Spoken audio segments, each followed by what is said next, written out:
What's going on, YouTube? Welcome back to another episode of Double Dribble.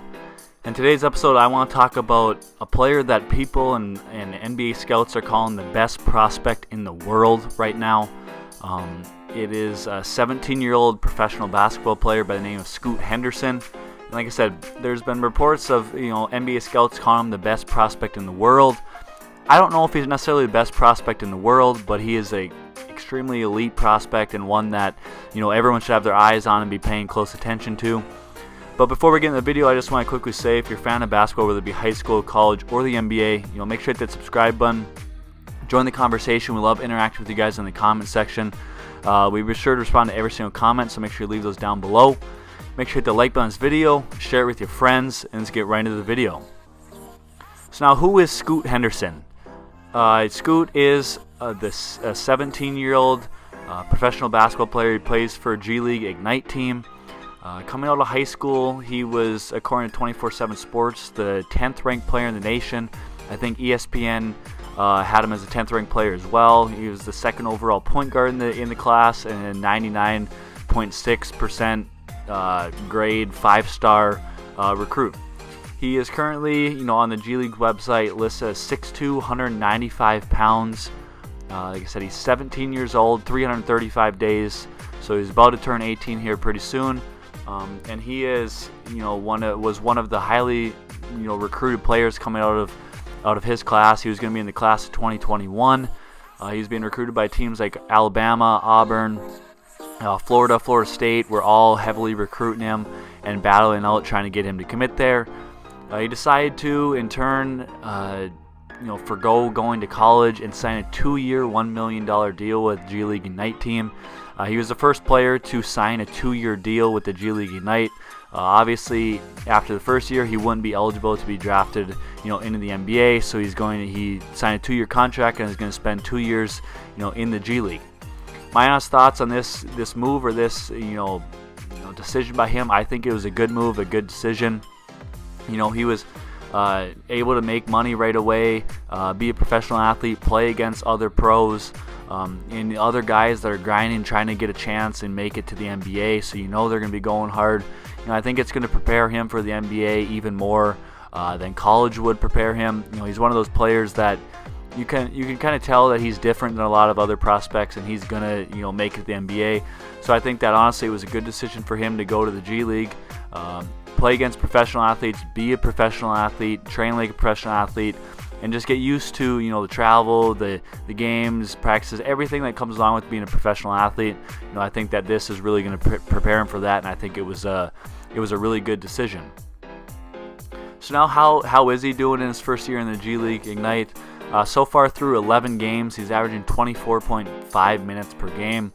He's averaging 14 points, 5 rebounds, 3 assists. He's shooting 43% from the field and a measly 17.4% from three-point percentage. He is shooting 2.1 threes per game, but is only making 0.4 threes per game. So far has not been able to get the three ball to land. He's shooting 77.8% from the free throw line. To go along with those 3.7 assists, he's averaging 2.6 turnovers. He's averaging 1.7 steals per game and has a plus-minus of minus 2.4. So, he's doing all right so far through 11 games in the G League. Obviously, he's still at heart, or as it is, he's a 17-year-old, about to be 18. Playing against other professional athletes. Being a pro, it's his first time being a professional athlete. Obviously, I think it's going to take some adjusting. He has had some really good games. I think he had a 31 or 32 point game, followed up by like 220. Mid 20-point games in back to back, all 3 really good games. But it seems like some of his other games he's really struggled. He's averaging 14 points, like I said, but only shooting 17% from 3. That is obviously something you don't like to see from a top prospect and a point guard at that. Is a player that is struggling, can't really shoot the 3 ball at all. You want him to be able to shoot 3, at least make the other team respect him. But I think that his mechanics look pretty good. I think that he's going to be able to overcome that, and he's going to be able to start knocking down a 3. Like I said, I think it's just going to take an adjustment, and is going to work itself out as the season goes on and as next year goes on, and he's just going to continue to get better and continue to knock down a 3-ball. So why are people calling him the best prospect in the world? One of the main things is his freak athletic ability. He's extremely quick. He can jump, super quick off the floor. He's quick, quick on his jumps, quick getting to the rim. That gives him the ability to, finish over bigs, finish, quicker than bigs, get to the rim before them, so they can't, meet him there and block his layups. He's extremely dangerous in transition. Like I said, he's really fast. He pushes the ball. He gets out and goes. With his athletic ability, he can finish at the rim, and he can do a lot in transition. He can make a lot of reads in transition, and it looks like that's someplace that he actually really thrives.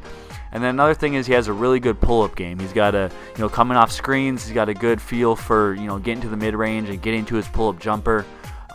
Not saying he's like CP3, but kind of like CP3. He's always, coming off screens, looking for that pull-up jumper.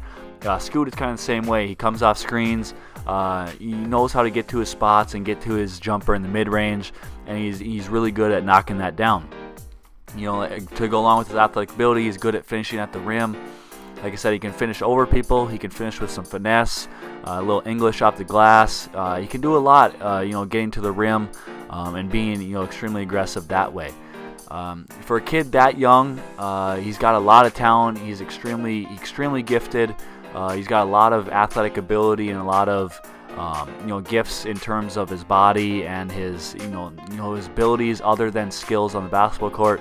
And I think that makes him to be a really good prospect.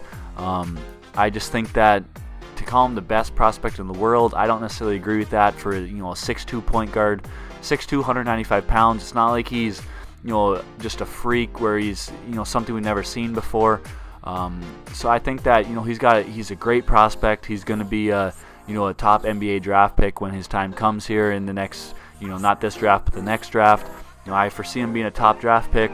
I think he's going to continue to develop, continue to get better, and continue to just play well. But I don't think he is necessarily the best prospect in the world. I don't see what people are seeing in that. However, he is an extremely elite prospect. So I want to hear from all you guys in the comment section down below. Leave all your thoughts down there. Let me know if you think he is the best prospect in the world. I just don't really see it. But leave all your thoughts down in the comment section down below. Make sure you hit the like button on this video, hit the subscribe button, and we'll see you in the next one. Peace.